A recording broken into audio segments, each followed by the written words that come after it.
నిన్న నామినేషన్స్ ఎపిసోడ్లో as usual ఎప్పట్లాగానే Manikanta అందరు టార్గెట్ కాబట్టి సో మణికంఠకి ఎక్కువ ఓట్స్ వచ్చాయి నామినేషన్ కోసం. అలాగే కొంచెం నిన్న చెప్పాలంటే మనం గమనించినట్టు అంటే ఇంతకు ముందు నామినేషన్స్ తో పోలిస్తే ఇప్పుడు కొంతమంది మెచ్యూర్డ్ గా మాట్లాడారు, కొంతమంది సిల్లీగా బిహేవ్ చేశారు, మారాయి అనమాట కొన్ని. ఇంకా యష్మి గౌడలోనేమో ఫస్ట్ 1-2 వీక్స్ లో కనిపించిన పాత యష్మి గౌడ అని చూసాం ఎక్కువగా. అలా కొన్ని మార్పులు అయితే కనిపించాయి బాగా. మీకేమనిపించింది నిన్న మనం అనుకున్న ప్రతి నామినేషన్స్కి సంబంధించి వీకెండ్లో నాగార్జున ఏదైతే పాయింట్ చెప్తుంటుంటారో అదే పాయింట్ని బేస్ చేసుకుని మండే ఎపిసోడ్లో నామినేషన్స్ సేఫ్ నామినేషన్ చేస్తారు అనేది మనం ఇంతకుముందు కూడా మాట్లాడుకున్నాం. ఇప్పుడు వీకెండ్లో ఆయన వచ్చి ఒక కుక్కను చూపించి ఇది కుక్క కాదు నక్క అని అన్నారని అనుకో, అది కుక్క అనే విషయం వాళ్ళకి తెలుసు, అయినా సరే అది నక్క అని అన్నారు అనుకో, నామినేషన్స్ ఎపిసోడ్కి తీసుకొచ్చి మళ్ళీ అదే పాయింట్ని తీసుకొచ్చి అది నక్కే అని చెప్పేసి చేస్తుంటారు. అంటే అక్కడ నాగార్జున అనే అతను ఇప్పుడు ఈ కోర్టులు ఏళ్ళకి ఏళ్ళు నడిచే కోర్టు కేసుల్లోనే సరైన న్యాయం జరగలేనప్పుడు ఆయన ఎపిసోడ్ చూస్తారో, ఇప్పుడు లైవ్ ఎపిసోడ్ చూడటం అనేది ఇంపాసిబుల్, అది అవ్వదు. ఆయన గంట ఎపిసోడ్ కట్ చేసిన దాన్ని చూసి ఈయన గనక వీళ్ళ తప్పు వీళ్ళ రైట్ అని చెప్పారని అంటే అంతకు మించిన ఫులిష్నెస్ ఇంకోటి ఉండదు. ఎందుకనంటే అక్కడ హౌస్ మొత్తం జరగాలి, అక్కడ కరెక్ట్గా ఏది నిర్ణయం చెప్పాలి, ఏది న్యాయం చెప్పాలి అని అంటే మొత్తం హౌస్ మొత్తం చూడాలి. చూసిన దాన్ని బట్టి ఎందుకు చూడకుండా చెప్తే నిన్న వీకెండ్లో మణికంఠ విషయంలో జరిగిందే అవుతుంది. ఎందుకనంటే నాయన నేను ఎందుకు సాక్రిఫైస్ చేశాను అని చెప్పేసి అతను పాయింట్ చెప్తుంటే అది కట్ చేసేసి నిన్న మెయిన్ మణికంఠ టార్గెట్ అవ్వడానికి నిన్న నాగార్జున సరిగా చెప్పలేకపోవడం వల్లే అది నిన్న సరిగా చెప్పలేదు అని అంటే ఇతను సాక్రిఫైస్ చేశాడు, మణికంఠ సాక్రిఫైస్ చేశాడు అనేది నిజమే. తర్వాత మళ్ళీ వచ్చి నేను నో అని అనటం, వీళ్ళ ముందు హౌస్ ముందు నేను అలాగ అనలేదు అని అనటము నిజమే. కానీ అక్కడ ఏంటనంటే సుతా మొదల 2 కట్ చేసేసి మధ్యలో ఏదో చూపించినట్టుగా అసలు నిన్న నామినేషన్స్లో మణికంఠ మనం ముందే అనుకున్న నామినేషన్స్లో ఆదివారం ఎపిసోడ్లో నాగార్జున ఈ మణికంఠని మిస్టేక్ అని అన్నారు, చెక్ చేశారు కాబట్టి సో అతను ఖచ్చితంగా టార్గెట్ అవుతాడు అనేది మనకి క్లియర్గా మనం అనుకున్నాం. నిన్న కూడా అదే జరిగింది. అయితే అక్కడ మెయిన్ నిన్న అక్కడ నిఖిల్ విషయంలో జరిగిన దాంట్లో అతను తప్పేంది అన్న దానికి చెప్పే ప్రయత్నం నిన్న చేశాడు. నువ్వు తల ఊపావు కదా అని చెప్పేసి, ఇప్పుడు నేను ఏదో ఒకటి తిడుతున్నప్పుడు లేదంటే ఇద్దరి మధ్యన డిస్కషన్ జరుగుతున్నప్పుడు మౌనం అర్ధాంగీకారం అని చెప్పేసి అని అంటూ ఉంటారు. అరే నువ్వు సాక్రిఫైస్ చేయాలి అని అనుకుంటున్నావా అని చెప్పేసి అని అన్నప్పుడు నవ్వుతూ ఇలాగని అంటే దాని అర్థం ఏంది? అంతే కదా, అవుననే అనుకుంటారు కదా. ఒకసారి ఏమో మనకి అక్కడ సీత నామినేట్ చేసిన సందర్భం చూసినప్పుడు మణికంఠ నామినేట్ చేస్తున్నాడు మనకు అబ్జర్వ్ చేస్తే, నిఖిల్ ప్రస్తావన లేదు సీత నేను అతను అడిగినప్పుడు సాక్రిఫైస్ చేయడానికి రీజన్ ఏంటంటే నిఖిల్ ఇలా తల ఊపాడు నవ్వాడు అందుకని నేను అతను సాక్రిఫైస్ చేస్తాడేమో అని చెప్పేసి నేను సాక్రిఫైస్ చేస్తానని చెప్పేసి అని అన్నాను. కానీ ఇక్కడికి వచ్చిన తర్వాత అది మారిపోయింది, అదే నీకు ఇక్కడ చెప్పాను అని చెప్పేసి అని అంటే అప్పుడు అవును నేను తల ఎలా ఊపాను అని చెప్పేసి నిఖిలే ఒప్పుకున్నాడు. అక్కడ మళ్ళీ వీళ్ళిద్దరి మధ్యన డిస్కషన్ జరిగినప్పుడు నిఖిల్ నువ్వు తల ఎలా ఊపో చెప్పవని అంటే నేను ఏం ఆడిషన్స్కి రాలేదు ఇక్కడ దాన్ని కాసేపు, తల ఊపలేదని కాసేపు, సీత నామినేట్ చేసినప్పుడు తల ఊపాను అని చెప్పేసి ఒప్పుకున్నాడు. ఇతనితో జరిగినప్పుడు నేను తల ఊపలేదురా జస్ట్ ఇలాగ అన్నాను రా అని అంటాడు, తల ఊపలేదని అంటున్నాడు ఇలాగన్నాను అని చెప్పేసి అని అన్నాడు. ఇలా నవ్వాను మళ్ళీ చెయ్యి ఎలా చేసావు చెప్పు అని అంటే అక్కడ డిస్కషన్లో క్లియర్గా ఒక నిఖిల్ అనే పర్సన్ క్లియర్గా అక్కడ అబద్ధం ఆడుతున్నాడు అనేది క్లియర్గా లైవ్ ఎపిసోడ్ చూసిన వాళ్ళకి తెలుస్తుంది. ఇప్పుడు ఆ 2 క్లిప్పింగ్లతో పాటు అసలు ఈ క్లిప్పింగ్ కూడా వేసి చూపిస్తే అసలు ఏంది నిజం అనేది అందరికి హౌస్ లో ఉన్న వాళ్ళకి కూడా క్లారిటీ వచ్చేది. కాకపోతే అక్కడ ఇప్పుడు నిఖిల్ పక్కన పెట్టేస్తే ప్రేరణ కానీ మిగిలిన 2-3 కానీ మన మణికంఠను అదే పాయింట్ తీసుకుని నామినేట్ చేశారు. వాళ్ళు చేయటంలో అర్థం ఉంది. ఎందుకు అని అంటే అక్కడ ఏం జరిగిందో వాళ్ళకి లైవ్ ఎపిసోడ్లో ఏం జరిగింది, బయట నిఖిల్ దగ్గర ఏం జరిగింది అనేది వాళ్ళకి తెలియకుండా ఒక పర్సన్ టార్గెట్ చేస్తున్నారు అన్న సింపతి దాంట్లో ప్రేరణ అతనికి క్లియర్ గా సపోర్ట్ చేసింది, ఇచ్చింది, అవును. సపోర్ట్ చేసింది, టార్గెట్ చేస్తున్నారు అయ్యో పాపం అని చెప్పేసి అన్నది. కానీ అక్కడ వీడియో చూస్తుంటేనేమో క్లియర్ గా అతను అక్కడ అలా మాట్లాడాడు, ఇక్కడ అలా మాట్లాడాడు అని చెప్పేసి తెలుస్తుంది. కానీ అసలైంది మాత్రం అది వేయలేకపోవడం వల్ల మిస్టేక్ అక్కడ ప్రేరణది కాదు, మణికంఠని నామినేట్ చేసిన మిగతా వాళ్ళది కూడా కాదు. అది పాయింట్ కరెక్ట్ పాయింట్ మీద చేశారు. కాకపోతే పాయింట్ కరెక్ట్ అయినా కూడా ప్రేరణ నామినేట్ చేసిన విధానానికి వీళ్ళు చేసిన నామినేట్ చేయడానికి విధానానికి చాలా తేడా ఉంది. మెయిన్ అక్కడ వచ్చేసి యష్మి గౌడకి సంబంధించి ఫిజికల్ అటాక్, ఫిజికల్ గా ఫిట్ గా ఉండట్లేదు, ఫిజికల్ గా లేవు, నువ్వు ఫిజికల్ గా లేదు. ఇప్పుడు అతను ఈ ఫిజికల్ గా ఎలాగైపోతాడు అసలు అని, ఎలాగైపోతాడు? ఇప్పుడు అతను ఏమన్నా కుస్తీ పోటీలకు వచ్చి రోజు తిని బలిసి ఏమన్నా, ఇప్పుడు అతని ఫిజిక్ అంతే కాదు. ఇప్పుడు నీకు 2 చేతులు ఉన్నాయి, రేపు పొద్దున్న నీకు తెల్లారినప్పుడు ఇంకో 2 చేతులు రావాలని అనుకుంటున్నా, అందుకే ఈ పాయింట్ మీద నేను నామినేట్ చేస్తున్నా అంటే ఎంత సిల్లీగా ఉంటుంది యష్మి గౌడ అని. ఇప్పుడు అతను అలాగే ఉన్నాడు, ఫిజికల్ గా ఫిట్ ఎలాగైపోతాడు? సరే నువ్వు మెంటల్ గానో ఆ గేమ్ ఏందో అని చెప్పేసి నెక్స్ట్ ఏందో అంటే నువ్వు మెంటల్ గా సరిగా ఆలోచించలేదు కాబట్టి, లేదంటే నువ్వు ఈ మాట అన్నావు కాబట్టి, లేదంటే నువ్వు ఇలాగ ఫిట్ అయ్యావు కాబట్టి, నువ్వు ఆ సాక్రిఫైస్ చేసావు కాబట్టి నేను నామినేట్ చేస్తున్నానని అనుకుంటే దానికి ఒక అర్థం ఉంది. నువ్వు ఫిజికల్ గా ఫిట్ గా లేవు, నువ్వేమో పృథ్వీతో పాటు సమానంగా వెళ్ళలేకపోతుంటా. పృథ్వీతో సమానంగా ఎలాగెళ్తాడు అసలు? తలకాయ అదే ఆ నామినేషన్ పాయింట్ అయితే చాలా సిల్లీగా ఉంది. డైరెక్ట్ గా యష్మి గౌడ విషయంలో అతని మీద పగబెట్టుకుని ఒక పాములాగా అతను వెంటాడుతుంది. ఆమె చెప్పిన పాయింట్ ప్రతిదీ కూడా సిల్లీ పాయింట్ లాగే కనిపించినాయి. నెక్స్ట్ ఆ జెండర్కి సంబంధించి దాంట్లో కూడా ఆమె వాదనలో అక్కడ క్లియర్గా వాళ్ళందరూ ఒక చోట కూర్చుని అతని జెండర్ గురించి, ఆడ మగ అనే జెండర్ గురించి మాట్లాడుకుంటున్నారు. పృథ్వీ నీ పక్కనే ఉన్నాడు, నిఖిలు నీ పక్కనే ఉన్నాడు. అక్కడ జరిగే డిస్కషన్ కూడా జెండర్కి సంబంధించే. ఒరే అక్కడ క్లియర్గా నిఖిల్ అనేవాడు అతను పిలిచి, దూరంగా కూర్చున్న వాడిని పిలిచి, ఒరే నిన్ను అసలు మగవాడిగా లెక్క వేయట్లేదురా అని చెప్పేసి క్లియర్గా చెప్పాడు. వెంటనే ఇవన్నది అవునా, అతను నలుగురమే ఉన్నామా, 5గురం కాదా, మణికంఠ కూడా ఉన్నాడు కదా అని అంటే, అబ్బాయి అతను లెక్క వేయాల్సిన అవసరం లేదని చెప్పేసి అతని మాటకి కొనసాగింపుగా ఇవి మాట్లాడి మదర్ ప్రామిస్ అని అనేసింది. అని అంటే నేను అసలు అందులో ఇన్వాల్వ్ అవ్వలేదు, నాకు అసలు ఈ జెండర్ గురించి అని తెలియదు అని చెప్పేసి అక్కడ ఆమె నిజంగా ఆమె మైండ్లో నిజంగా ఆలోచన లేకపోయినా కూడా మనకి క్లియర్గా కనిపించింది ఏంటంటే ఆ కన్వర్జేషన్లో ఆమె ఉన్నది కాబట్టి, ఆ మాటకి కొనసాగింపుగా ఆమె మాట్లాడింది కాబట్టి క్లియర్గా అతని జెండర్కి సంబంధించి అని చెప్పేసి తెలిసింది. అదే పాయింట్ అతను సరే నువ్వు నిజంగా అనలేనప్పుడు నన్ను వచ్చి సారీ చెప్ప. అక్కడ మనకి విష్ణుప్రియ చూసాం మనకి ఆ డిస్కషన్లో, అరే నిన్ను అనలేదురా నేను, అది కాదు నిఖిల్ అన్నాడనో తను వెళ్ళి సారీ చెప్పడం ఏదో చెప్పింది. నాగార్జున వచ్చి అడిగి నువ్వు ఇలాగ అన్నావు కదా అని చెప్పి వరకు కూడా అతనికి సారీ చెప్పలేదు అతను మణికంఠకి. అదే పాయింట్ అతను లేవనెత్తాడు. నువ్వు చెప్పాలి, నువ్వు ఇది కాదు అని అన్నప్పుడు, రాంగ్ వేలో వెళ్తున్నప్పుడు నువ్వు నాకు సారీ చెప్పాలి కదా అని చెప్పేసి అని అన్నా. నెక్స్ట్ ఆ నామినేషన్ జరిగినప్పుడు కూడా అంటే అతన్ని ఎందుకు అంత మరీ టార్గెట్ చేసే, అయిపోయిందా వెళ్ళి కూర్చో, అయిపోయిందా వెళ్ళి కూర్చో అంటే చాలా చులకనగా. ఇంకొకటి ఏంటంటే అక్కడ వాళ్ళ డిస్కషన్లో ఎవరిని తొలగించాలి అని అనుకున్నప్పుడు అక్కడ మణికంఠ నేను ఎందులో వీకు అని అనుకుంటున్నారు, నేను ఎగ్ టాస్క్లో నేను ఆడాను కదా అని అన్నప్పుడు నువ్వు 10 గుడ్లే తెచ్చావు కదా అని అన్నాడు. అక్కడ టాస్క్లో అభయ్ నవీన్ అతను చీఫ్గా ఉన్న అతను కూల్ అయిపోండి అని చెప్పేసి ఆటను మొత్తం పక్కదారి పట్టిస్తే గట్టిగా మాట్లాడింది ఎవరు? చీఫ్తో కూడా మాట్లాడి అదేందన్నా నువ్వు అలాగే అలా వదిలేస్తావు అని చెప్పేసి అసలు ఆ ఎగ్ టాస్క్లో ఆ టీం నుంచి గట్టిగా ఆడింది ఏంటంటే అక్కడ క్లియర్గా కనిపించింది మణికంఠ ఆడు. వీళ్ళిద్దరూ ఆడారు, యష్మి గౌడ ప్రేరణ ఆడారు. కాకపోతే వీళ్ళందరిలోకి గట్టిగా టీం కోసం నిలబడింది, అది దెబ్బలు తిన్నాడు, తన్నులు తిన్నాడు అని. నువ్వు ఫిజికల్గా మీకు 10 గుడ్లే తెచ్చావని, ఏమన్నా నువ్వు 12 గుడ్లు తేవాలి, 20 గుడ్లు తేవాలి, 30 గుడ్లు తేవాలని చెప్పేసి ఏం చెప్పలేదు కదా.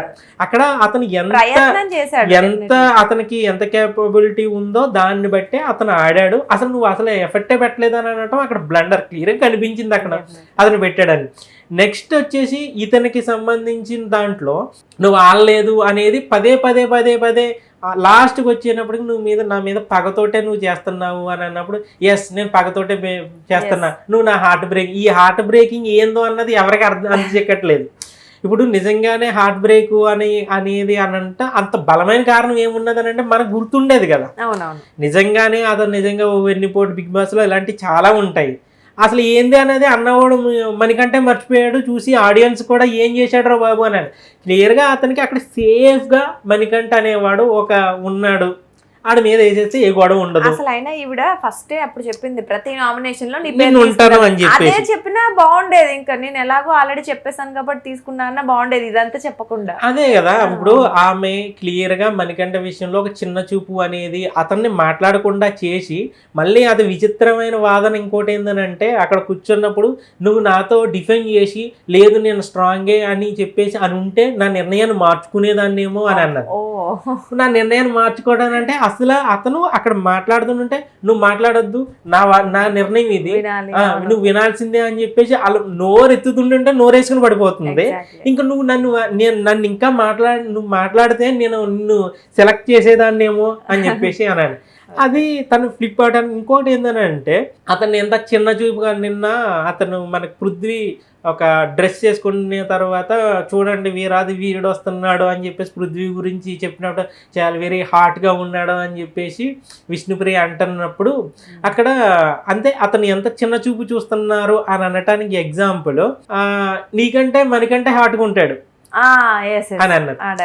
దాన్ని ముందేం జరిగింది వెనకేం జరిగింది అంతా కట్ చేసి ఓన్లీ ఆ మొక్క తీసుకొచ్చి చూపించడం వల్ల మణికంఠని మనకి ఈమె పొగుడుతుంది, ఈమె దృష్టిలో మణికంఠ హార్ట్ అనే దాంట్లో ఉన్నది అని అనిపించవచ్చు. కానీ అక్కడ ఏందని అంటే అసలు ఇప్పుడు మనకి కంపారిజన్ చేస్తే నువ్వు ఆడికంటే నీకంటే వాడు బెస్ట్ అని చెప్పేసి ఇలాగ అని అంటుంటారు కదా. ఇప్పుడు ఏదన్నా కామెడీగా జరగడము, తక్కువ చేసి మాట్లాడటము, ఇలా చేసినప్పుడు ఏందని అంటే ఇలా బాగా లీస్ట్లో ఎవరైతే ఉన్నారో తక్కువ ఎవరున్నారో వాళ్ళతోటి కంపేర్ చేసి చేస్తుంటారు. అలా నీకంటే మణికంటే హాట్గా ఉన్నాడు అని అంటే మణికంఠ చాలా తక్కువ అన్న దాంట్లో ఆమె చూపించింది. అంటే ప్రతి దాంట్లోని మణికంఠని చిన్న చూపు, మణికంఠని తక్కువ చేయడం చూపించడం అనేది క్లియర్గా నిన్న అక్కడ అయితే నామినేషన్స్లోని అదే కనిపించింది. నిన్న అక్కడ వరుసగా మనం పాయింట్ల వైజ్ చూస్తుంటే నబీల్ అది మరీ సిల్లీగా అనిపించింది నాకైతే. అందరూ పాప ఇప్పుడు నబీల్ లేకుండా అసలు ఆ టీమే లేదు. మొదటి నుంచి అతను గేమ్ గట్టిగా ఆడాడు. అందరు కలిపి వీకెండ్లో నాగార్జున ముందు ఏమో అతను నెత్తి మీద కిరీటం తీసుకొచ్చి మళ్ళీ ఇక్కడకి వచ్చి మాకు చికెన్ మటన్ లేకుండా చేసామని చెప్పేసి నామినేట్ చేయడానికి ఎంత సిల్లీగా ఉన్నదని అంటే వీళ్ళు ఇంత చికెన్ మటన్ కోసం నామినేట్ చేస్తారా అన్నట్టుగా అనిపించింది. ఎందుకనంటే ఇప్పుడు అతను బాధపడ్డాడు, సరే అతని వల్ల సంచాలకం ఉన్నప్పుడు మిస్టేక్ జరిగింది, దాన్ని ఎలా చూడాలి ఎంతవరకు చూడాలి దాన్ని తీసుకొచ్చి నామినేషన్ పాయింట్ లో పెట్టడం, పైగా అతను బాధపడుతూ ఏడ్చాడు కూడా, అతను యాక్సెప్ట్ కూడా చేశాడు. ఏడ్చా అందుకే దాని గురించి అతను ఇంకా అన్నాడు అలాంటి వాటిలో వాదించకుండా ఉంటే ఇంత సిల్లీ పాయింట్ కి నామినేట్ చేస్తున్నారు జనం చూసుకుంటారు అన్న దాంట్లోనే అతను పెద్దగా అనేసారు. సరే అయితే అది మీకు అది పెద్ద పాయింట్గా కనిపించింది కాబట్టి మీ ఇష్టం, ఎందుకంటే మిస్టేక్ జరిగింది, చికెన్ మటన్ రాకపోవడం నా వల్లే జరిగిందని అనుకుంటున్నారు కాబట్టి అని చెప్పేసి అతను అప్పుడు బాధపడ్డాడు. సీత ముందు ఇంకా ఏడ్చాడు కూడా. అప్పుడు సీత అయితే కన్నీళ్లు తుడిచింది, ఇక్కడికి వచ్చి నామినేషన్లో చేశారు వీళ్ళంతా కలిసి. సో అది కూడా సిల్లీ పాయింట్. నెక్స్ట్ మనకి విష్ణుప్రియకి సంబంధించి లాస్ట్ మనకి చూస్తూ ఉండుంటే ఆమె గేమ్ మొదటి నుంచి ఎలా ఉండాలని అనుకుంటున్నదో అలాగే ఫ్లో అయితే అలాగే వెళ్ళిపోతుంది. కాకపోతే నిన్న కొంచెం వాదనలో చూస్తే కొంచెం కాన్ఫిడెన్స్ లెవెల్స్ పెరిగినట్టుగా అనిపించింది. పాయింట్లు మాట్లాడింది. ఇంకా నైనిక అయితే ఆమె ఎందుకో ఇంకా ట్రాన్స్ లో ఉండిపోయింది. ఆమె నిజంగా పాయింట్లు చెప్పినా ఆమె తీసుకోవట్లేదు, నువ్వు అసలు ఆటలో కనిపించట్లేదు అన్నాడు, నువ్వు చూడట్లేదు అన్నా. ఇంకా ఆమెకి ఇంకా చెప్పేది కూడా ఏమీ లేదని కూడా తల జుట్టు పీక్కుంటున్నారు. నెక్స్ట్ మనకి ఆదిత్య ఓంకి సంబంధించి అతనికి క్లియర్గానే అతను మొదటి నుంచి కూడా ఒక స్ట్రాటజీ ప్రకారం అతను నామినేషన్స్ లెక్కలని ఉంటాయి. తనని నామినేట్ చేసినా లేదంటే ముందు వారం నామినేట్ చేసినా అలాగే ఉంటుంది. తర్వాత రివెంజ్ నామినేషన్స్ లాగా అనిపిస్తుంది. కానీ చాలా తెలివిగా అంటే నిన్న ప్రేరణ మాత్రం ఆమె పాయింట్లు చెప్పడం మాత్రం ఒకటే మణికంఠ విషయంలోని, రెండు ఆదిత్య ఓం విషయంలోని. నిజంగా మనకి ఆదిత్య ఓం చూస్తే అదే అనిపిస్తుంది, ఇతను నామినేట్ చేయరా బాబు అని అంటే నువ్వు పొద్దున్నే లేస్తా పళ్ళు బాగా తోముతావు అని ఇక్కడి నుంచి మొదలెట్టి అన్ని చెప్పి చెప్పి చెప్పి చెప్పి లాస్ట్లో నువ్వు ఇలా చేసావని చెప్పేసి ఆయన నెగిటివ్ చెప్తాడు. అదేదో ముందు చెప్పవచ్చు కదరా నాయన, నువ్వు నామినేట్ చేస్తున్నావు, నామినేట్ పాయింట్ చెప్పకుండా నువ్వు మొత్తం ఈ షుగర్ కోటింగ్ అంతా ఎందుకు అన్నట్టుగానే అనిపిస్తుంది. సో అది అతని వ్యక్తిత్వం అని చెప్పేసి ఆయన బాగానే డిఫెండ్ చేసుకున్నాడు, అది నా వ్యక్తిత్వం అని చెప్పేసి లాస్ట్లో చెయ్యి పెట్టడం, అగ్గిలో అదంతా పెట్టడం కూడా కొంచెం ఓవర్గానే అనిపించింది. ఎందుకనంటే అక్కడ కొంచెం అది ప్రమాదమే, అదంతా మళ్ళీ మరి అందులో చేతులు పెట్టడము, అదంతా బిగ్ బాస్ వార్నింగ్ ఇవ్వటం, ఇదంతా కూడా కొంచెం కొంచెం ఎక్కువ చేశారేమో అని అనిపించింది నిన్న. అక్కడ అంత అవసరం లేదనిపించింది. అవసరం లేదు. నిన్న నబీల్ నామినేషన్ కూడా సింపుల్ గా పెద్ద మొత్తం ఓవరాల్ గా నిన్న అక్కడ జరిగిన దాంట్లో చూస్తే ఒక్క మణికంఠ విషయంలోనే కొంచెం ఈ హీట్ మూమెంట్ ఇదంతా జరిగింది. నెక్స్ట్ నిఖిల్ కూడా నామినేషన్ చేసినప్పుడు చూస్తే మనకి విష్ణుప్రియ చేసిన దాంట్లో సరే ఒక మాట అన్నది చెప్పేసి మళ్ళీ తిను చీర గాజులు అదే కాన్సెప్ట్ మీద అతను ఆమెను నామినేట్ చేశాడు. కానీ ఇక్కడ మణికంఠ విషయం దగ్గరికి వచ్చినప్పుడు కూడా మళ్ళీ ఫిట్ అయిపోయాడు. మళ్ళా అసలు విషయాన్ని వదిలేశాడు. అతను క్లియర్ గా బయటపడుతుంది కదా, తన వ్యక్తిత్వం ఏందనేది క్లియర్ గా కనబడుతుంది. అదంతా కనీసం అది చూస్తారు అని దాంట్లో కూడా లేకుండా నువ్వు ఇలాగన్నావు ఒకసారి ఏమో తలూపని అంటాడు, ఒకసారి ఏమో తలూపలేదని అంటాడు, ఒకసారి నవ్వని అంటాడు, ఒకసారి నవ్వలేదని అంటాడు, ఒకసారి ఏమో నా కోసం సాక్రిఫైస్ చేశాడని అంటాడు, నువ్వు సరిగా డిఫెండ్ చేసుకోలేదని అంటాడు. అక్కడ తప్పు మణికంఠ వైపు ఎత్తి చూపడం వల్ల ఇతనికి పాయింట్ అవుట్ దొరికింది. కానీ అదే తప్పు నువ్వెందుకు చేసి ప్రతి దాంట్లోని కూడా ఈ వీకెండ్లో మొత్తం చూస్తే అతను చేసిన ప్రతి మిస్టేక్ క్లియర్గా కనబడుతుంది. ఇప్పుడు ఆ జెండర్ విషయంలో అసలు అక్కడ దాన్ని చిన్నదాన్ని పెద్ద చేసింది అక్కడ నిఖిలే, మెల్లగా తప్పుకున్నాడు అక్కడి నుంచి. ఇక్కడ మణికంఠ టార్గెట్ అవడానికి ఇతనే కారణం, మెల్లగా తప్పుకున్నాడు ఆ సిచ్యువేషన్ నుంచి. అవి కనుక వీకెండ్లో కనుక పాయింట్ చేసి ఉంటే కనుక గట్టిగానే ఇతనికి పడేది. అదే లాస్ట్ నామినేషన్స్ లో కూడా క్లియర్ గా కనిపించింది కదా, హౌస్ లో వాళ్ళంతా మళ్ళీ లాస్ట్ లో అతను అనూహ్యంగా మళ్ళీ నామినేషన్స్ లోకి రావటము, హౌస్ అంతా. సరే ఇదంతా చూస్తే ఇంకొకటి ఇక్కడ నిఖిల్ కూడా నిన్న చాలా మంది అనేది ఏంటంటే ఎక్స్ప్రెషన్స్ చూస్తే మీరు అంటే వీళ్ళిద్దరు డిస్కషన్ చేసుకుంటే ఎవరైతే నామినేషన్స్ లో డిస్కషన్ జరుగుతుందో నిఖిల్ ఎక్స్ప్రెషన్స్ కానీ లేదా కొంచెం హేళన చేసినట్టు, అంటే నిన్న మనం అబ్జర్వ్ చేస్తే పృథ్వీకి మణికంఠకి జరిగినప్పుడు కూడా అలా ఇచ్చి దాన్ని మణికంఠ అన్నాడు నన్ను రెచ్చగొట్టకు పృథ్వీ, నువ్వు లెగ్స్ తో మాట్లాడు కాల్ హ్యాండ్స్ తో మాట్లాడు అన్నప్పుడు నన్ను రెచ్చగొట్టకని ఆయన డైలాగ్ అన్నప్పుడు అరే రెచ్చగొట్టకు రెచ్చిపోతాడు రా నువ్వు అని పక్క నుంచి అదే రెచ్చగొట్టడం అని అంటే అదే హేళన చేయడం అన్నమాట. ఇప్పుడు నన్ను రెచ్చగొడితే ఏం చేస్తాను నాకే తెలియదు అనే టైంలో ఇలా వెనక్కి పక్కగా చూసుకుని ఆ పక్కన ఉన్నవాడిని ఇంకా రెచ్చగొట్టడం, అతను రెచ్చగొట్టడంతో ఏం చేస్తావరా అని చెప్పేసి అవతల నబీలు ఉన్నాడు అనుకో ఓ తొక్కేస్తాడని చెప్పేసి ఆగుతారు. ఎందుకంటే ఒక బలహీనంగా ఉన్నాడు అతను, ఫిజికల్ గా వీక్ అని చెప్పేసి క్లియర్ గా తెలుస్తుంది. ఇతను ఇప్పుడు ఏం చేస్తావరా అని అంటే వచ్చి ఏంటంటున్నావని గెంటి సీన్ లేదన్న విషయం ఇతనికి తెలుసు. కానీ అక్కడ అవతల పర్సన్ ఇలాంటి ఫిజికల్ గా ఇతనితో సరిసమానమైన ఉన్నాడు అనుకో నోటంపడా మాటలు రావు. కాబట్టి అతను ఇతనితో ఫిజికల్ గా అటాక్ చేయలేడు కాబట్టి వీళ్ళు ఇంత విర్రవీగి మాట్లాడుతున్నారు తప్పితే కనిపిస్తుంది విర్రవీగిపోవటం అనేది. నెక్స్ట్ అక్కడ మనకి నిన్న ఇంకొక పాయింట్ ఏంటంటే మనకి సీత విషయంలో నామినేషన్స్ జరిగినప్పుడు, సీతతో జరిగిన నామినేషన్స్ జరిగినప్పుడు ఇదే పాయింట్ తీసింది ఆమె, నువ్వు అక్కడ సాక్రిఫైస్ చేసావు ఇలాగా అని చెప్పేసి. అప్పుడు మణికంఠ అన్నాడు నువ్వు నాకులా చేస్తున్నావు, నువ్వు నన్ను ఇమిడియేట్ చేస్తున్నట్టు ఉన్నది, బాడీ లాంగ్వేజ్ మార్చుకో అని చెప్పేసి అని అన్నప్పుడు సరే అతను ఆ మాట అనకుండా ఉంటే బాగుండు అని అనిపించింది. ఎందుకంటే ఇప్పుడు ఒక పర్సన్ గురించి మనం మాట్లాడుతున్నప్పుడు అతని అతని మాట అతనికి తిరిగి చెప్పే వేలో కొంచెం బాడీ లాంగ్వేజ్ వస్తుంటుంటారు. సరే అతనిది కొంచెం డిఫరెంట్గా ఉండటం వల్ల అతనికి బాధ కలిగిస్తుంది అన్నప్పుడు తిరిగి అతని పాయింట్ లేవనెత్తకుండా ఉంటే బాగుండేది. కానీ ఈమె చెప్పే విధానంలో మళ్ళీ తిరిగి అదే విధానంలో చెప్పుంటే బాగుండేది. కానీ నీ బాడీ లాంగ్వేజ్ నువ్వు మార్చేసుకో, నా బాడీ లాంగ్వేజ్ ఇలాగే ఉంటుంది, చెయ్యి దించు, వేలు దించు, ఇవన్నీ కూడా కొంచెం ఓవర్గా యాటిట్యూడ్ చూపిస్తుంది అనేది కొంచెం క్లియర్గా వాళ్ళ డిస్కషన్లో మనకి తెలిసింది. మనకి నిన్న నామినేషన్స్లో కూడా అది కూడా అతను టార్గెట్ చేస్తున్నట్టుగానే సీత విషయంలో. ఎందుకంటే వాళ్ళతో బాగానే ఉంటున్నాడు. నేను నామినేషన్ అది అక్కడ ఏమీ లేదు. ఇప్పుడు నాగార్జున వీకెండ్లో ఏదైతే పాయింట్ చెప్పారో సేఫ్గా తీసుకొచ్చి దాన్ని నామినేషన్స్ పాయింట్లో పెట్టేయటమే. నిన్న కనుక మనం మొత్తం ఓవరాల్గా చూసిన దాంట్లో కనుక మనం చూస్తే ప్రేరణ నామినేషన్స్ పాయింట్ క్లియర్ అండ్ కట్గా కనిపించినాయి మనకి. ఎందుకనంటే ఆమె మణికంఠ విషయంలో అదే పాత పాయింట్ నాగార్జున చెప్పిన పాయింటే కానీ ముగ్గురు అక్కడ ఒకే పాయింట్ మీద ముగ్గురు నలుగురు చేశారు. చేశారు కానీ ప్రేరణ చెప్పిన విధానం ఎలాగుంది, Exactly. మిగిలిన వాళ్ళు చెప్పిన విధానం ఎలాగున్నది అనేది మనకి క్లియర్ గా మనకి తెలుస్తుంది. Definitely. ఆమె వారం వారం కూడా ఆమె గ్రాఫ్ పెరుగుతూ ఉంటుంది. Exactly. పైగా మనం ఆమెను అబ్జర్వ్ చేస్తుంటే తెలుగు కాకపోయినా కూడా ఎక్కువ తెలుగులో మాట్లాడుతుంది ఆమె. వీళ్ళంతా మాట నోరు తెలిస్తే అసలు అది Bigg Boss English Bigg Boss Telugu Bigg Boss అర్థం కాకుండా నామినేషన్స్ లోని మొత్తం అంతా ఇంగ్లీష్ లోనే మాట్లాడుకుంటున్నారు. కానీ ఈమె మాత్రం తెలుగులోనే మాట్లాడుతుంది, కన్నడ అయినప్పటికీ కూడా తెలుగులోనే వాదిస్తుంది. ఒక్కొక్కసారి ఆమెకి రాని పదాలు తెలుగులో మాట్లాడుతుంటే కొంచెం క్యూట్ గా అనిపిస్తుంది. సో ఆమె పాయింట్ పెట్టి విధానంలో కానీ ఆమె బిహేవియర్ లో కానీ ఏదన్నా కొంచెం చైల్డిష్ ఇదంతా మిక్స్ చేస్తుంటే ప్రేరణ గ్రాఫ్ అయితే పెరుగుతూ వస్తున్నట్టుగా కనిపించింది. నేను నామినేషన్ లో కూడా ఆమె మార్క్ కనిపించింది నిన్న నామినేషన్ లో కూడా. ఎగ్జాక్ట్లీ, అది ఎప్పుడు కనిపిస్తుంది. ఇంకొకటి ఇక్కడ అబ్జర్వ్ చేసింది ఏంటంటే మణికంఠ ఎప్పుడైతే నాగార్జున గారు డెవలప్ చేసుకుని నువ్వు అన్నారో నిన్న బాగా డిఫెండ్ చేసినట్టు అనిపించింది. ఇంతకు ముందుతో కంపేర్ చేస్తే వీళ్ళందరితో పాయింట్ అయితే మాట్లాడారు, కొంచెం అంటే కాన్ఫిడెంట్ లెవెల్స్ పెంచుకుంటున్నాడు డే బై డే అని అయితే అనిపించింది. చూద్దాం ఇంకా ఇప్పుడు ప్రస్తుతానికైతే డిఫెండ్ చేసుకుంటున్నాడు, ఓకే పాయింట్ మాట్లాడాడు, స్ట్రాంగ్ అవుతున్నాడు అనుకుంటున్నాం. నెక్స్ట్ కూడా అలాగే అవ్వాలని కోరుకుందాం, చూద్దాం. విష్ణుప్రియ కూడా నిన్న కొంచెం కాన్ఫిడెంట్ గా కనిపించింది కాబట్టి చేంజెస్ అయితే కనిపిస్తున్నాయి.